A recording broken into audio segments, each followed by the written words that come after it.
Hello and welcome! Season 5 of the Gauntlet of Greatness is underway. We're playing historical standard, so we've got 16 decks from throughout time. Every one of them was legal in standard at some point. And now, in Group A, we get to play the oldest deck in the entire tournament, ErhnaGeddon. So, play out a big creature, cast Armageddon. That was one of the very first successful recipes in all of Standard. 1995, this is before Pro Tour 1. The deck actually wound up finishing second at Pro Tour 1, more or less. I mean, Pro Tour 1 had a rules tweak, but we can look at how this deck plays out. You've got ErhnaGeddon. Used to be 4-5 for 4. That was as good as it got. That Sarah was Angel, amazing. So good. 4-5. People splashed green for ErhnaGeddon. I was there, I promise. This is a thing that happened. You would splash green just so that you'd have access to a 4-5 creature for 4 mana. I've left one Autumn Willow in the deck. Like, I kind of started with Bertrand Lestree's second place deck from PT1, and I took out all of the bad Homelands cards that were in here just to meet the rule, but the one Autumn Willow, I gotta leave the one Autumn Willow, right? It's actually decent. Like, the Shroud ability comes up. The fact that your opponent can't kill it was very relevant at a time where everybody had 4 Swords to Plowshares in their deck. So, I mean, it's a white utility deck, right? Swords and Disenchants to deal with whatever the opponent is up to. Restricted cards for life gaining. Land tax is quite good and unrestricted at this point in Standard, so you can play as many of those as you want. Not a bad combo with Sylvan Library, it turns out. Land tax, go get lands, shuffle. Oh, look at the top 3. Draw the good one. Next turn, activate the land tax again. And between the Elves and the Felwars, it's not that hard to stay light on land. And, 4 Strip Mines was also legal at this point in time. So this is what Magic was in the mid-90s, for sure. I played the hell out of a very similar deck. It's funny. You said you played a lot of ErhnaGeddon back in the day? I certainly did. One of my very first tournament decks I ever built, I had the Llanowar Elves accelerated into Sarah Angels. That was just, one of the first things I thought of to do in tournaments. I started playing in 1995, so this is literally the first tournaments I ever discover. And I owned one copy of Armageddon, and my roommate at the time, Jason Schwengler, was like, throw the Armageddon in your deck. It might be good. So I throw the Armageddon in my deck, and I do the thing, like, I'm at the tournament, and it's at this, in Minneapolis, at this place that was like a honey factory, they had beehives in the back or something, and they just happened to run Magic tournaments. Anyway, I do the elf, I'm Elves into Sarah Angel, I cast Armageddon, I look over, my opponent is just like, what do I do? This is insane, this is so good. I'm like, oh my god, this is awesome. I look at my hand and I'm like, I gotta take the Killer Bees out of my deck. Killer Bees is not where you want to be in this deck. G : +1/+1. Anyway, so sort of almost accidentally, I guess independently built my way into a version of this. So that's my ErhnaGeddon story. Deck is sweet. It's old school Magic. We'll see if it can compete. I'm definitely worried about its ability to compete. The opponent that it has randomly drawn here is Tinker. This is a different kind of Magic. This is, it's 4 years later, and many of the most broken cards from the Urza block have been banned at this point, but Tinker has not.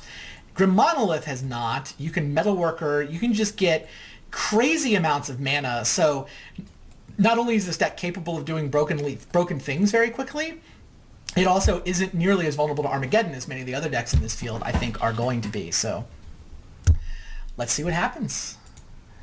ErhnaGeddon was definitely one of the most requested decks to get added into the field, so we did add it for this season, and I don't know. I mean, it's fun dusting off the old cards. Some of the spells are just so brokenly powerful that it makes up sometimes for the fact that the creatures are not exactly superstars.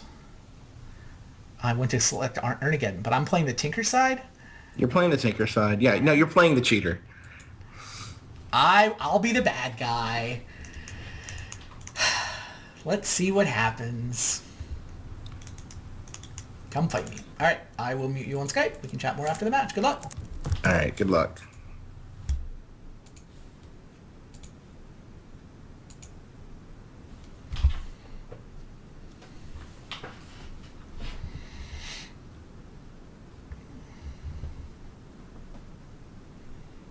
Yeah, it's Judgment art for the ErhnaGeddons we're using. They don't have the original Arabian Nights art on Magic Online. I guess it had the original art in Arabian and then in Chronicles. I still have dirty white-bordered Chronix ErhnaGeddons in my basement somewhere.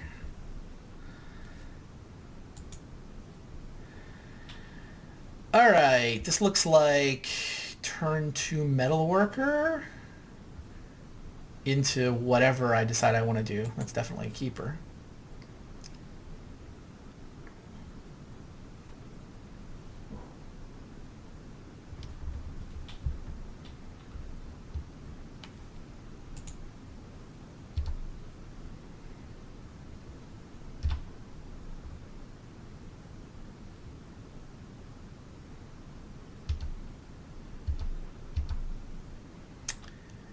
This is kind of just be Metalworker, right? And then I explode next turn. I don't know how else I would play this. You can have Fyndhorn Elf. I'm going to have Metalworker. We'll see who makes more mana.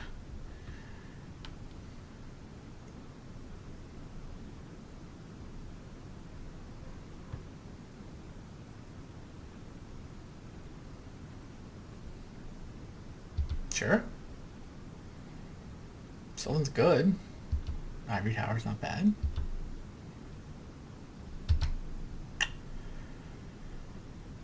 I just showed my hand, I believe. Alright, so I have 8 colorless. I can go Dynamo into Key into Processor and then start processing. He does have Disenchant.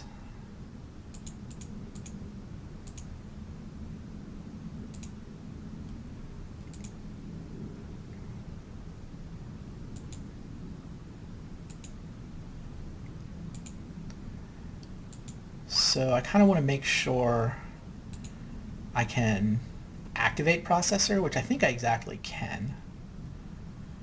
Right? Oh yeah. 8. No problem. In fact, I could play a second one. Don't know that I want to. So, how much life do I pay? I pay at least 7. 7 kills him in 3 hits. Oh, he's got an Ivory Tower. Funny. Ivory Tower, but it's not on, and yeah, he's not going to be gaining life right away. I also kind of want to deny him Sylvan Library draws, so maybe I make 10. If I pay 10, what goes wrong? I don't see what goes wrong if I pay 10. Like, I'm still at 10. He's not in any danger of dealing 10 life to me. Yeah. 10-10. Rah! And then play a land, play Cypress and Scary. I think I'm happy with the ErhnaGeddons, so I'm just going to play Cypress and Scary. Alright. There we go. Turn 3, put a never-ending supply of 10-10s into play. Hope you don't have a Disenchant. Disenchant's pretty good here. Forces me to pay the other one when I'm out of life.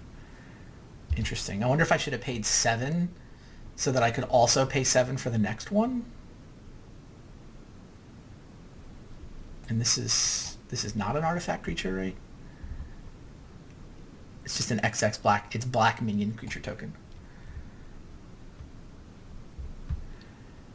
And I could play the second processor last turn. I mean, I have enough mana to play it and activate it next turn, but I didn't...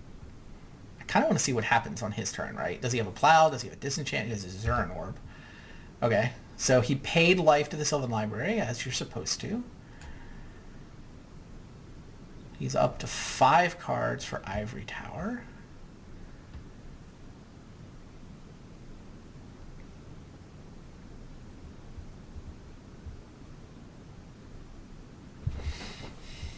Plows, Disenchants?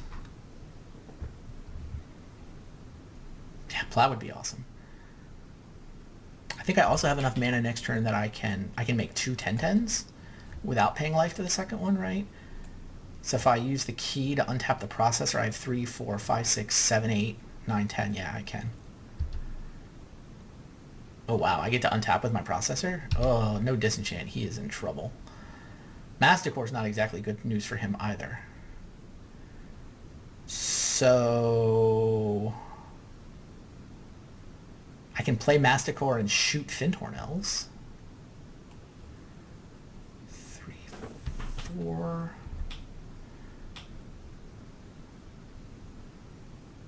It's funny. I want to attack with Metalworker so that he has to block. I mean, so that he has to sack lands. Is that crazy? I hit like a 10 and a 1. But I don't want to lose my ability to make a 10-10. I don't know if I have enough mana for this. 2, 4, 5, 6, 7, 8, 9, 10 is exactly enough mana.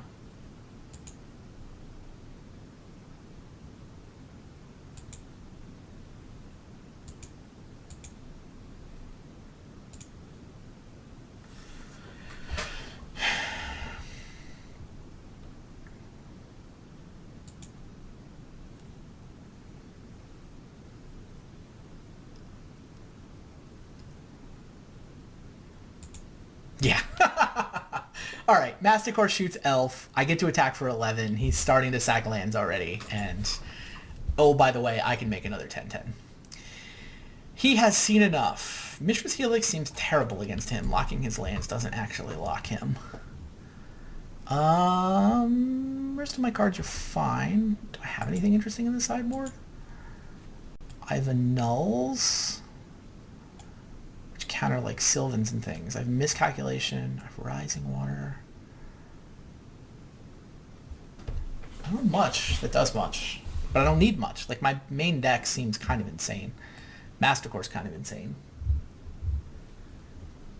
Yeah, I knew I could make more mana with Metalworker that game, but I wanted the ability to attack with Metalworker since it was the 11th point of damage that would force him to sack a land as Erhnaord. So I wanted to be able to attack for 11.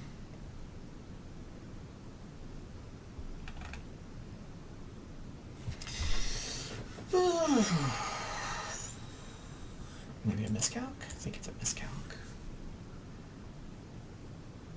I mean, these brainstorms aren't super exciting since all they actually... There's no shuffle effects in the deck except the Tinker, but just making the deck thinner has some value. Yeah, I'm just going to bring in a random miscalc. It looks good. This does not seem like a super fair fight.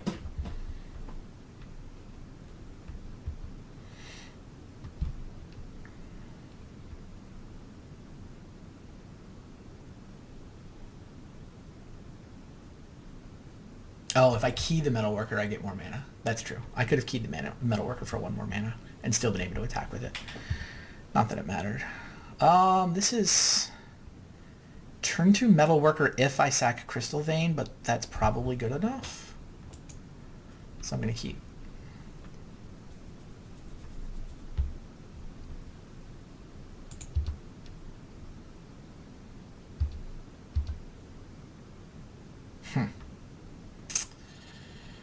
I could play Key, but that actually doesn't make mana because Metalworker wants to be able to reveal it, so I think I just play Island for Brainstorm.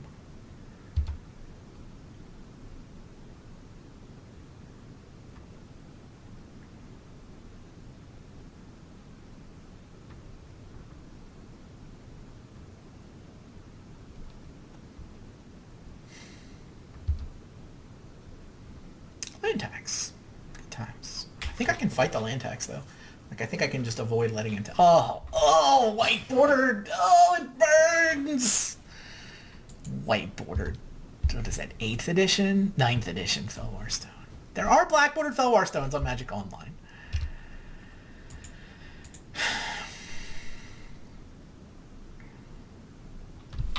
So this is just...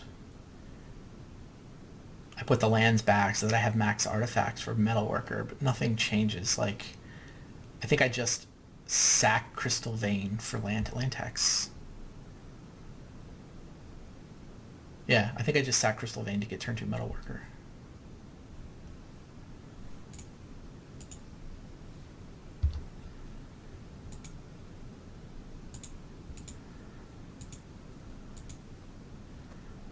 Although I guess Swords to Plowshares will make me sad.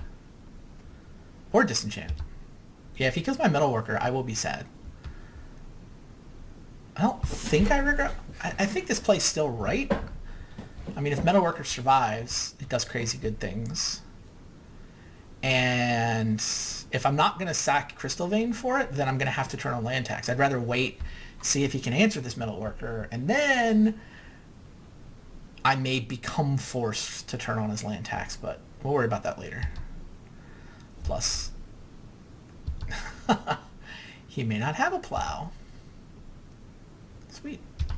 1/2 Metalworkers even holding off the Fintorn Elves. Alright, good times.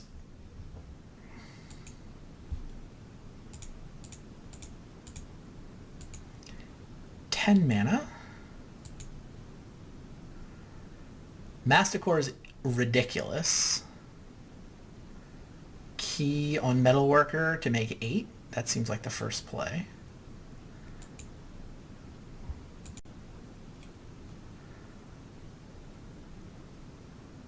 Yeah, Masticore gunning down both elves feels kind of insane.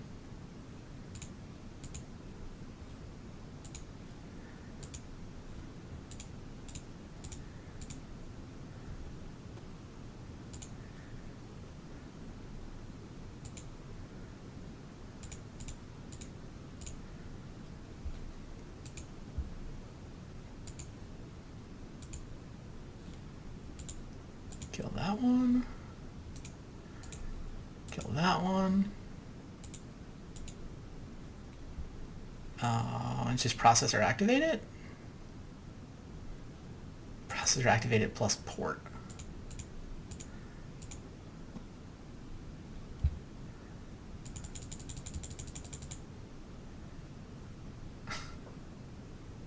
I'm just gonna pay 10.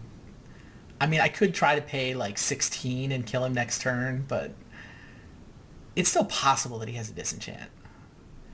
Even if he should have used it on Metalworker.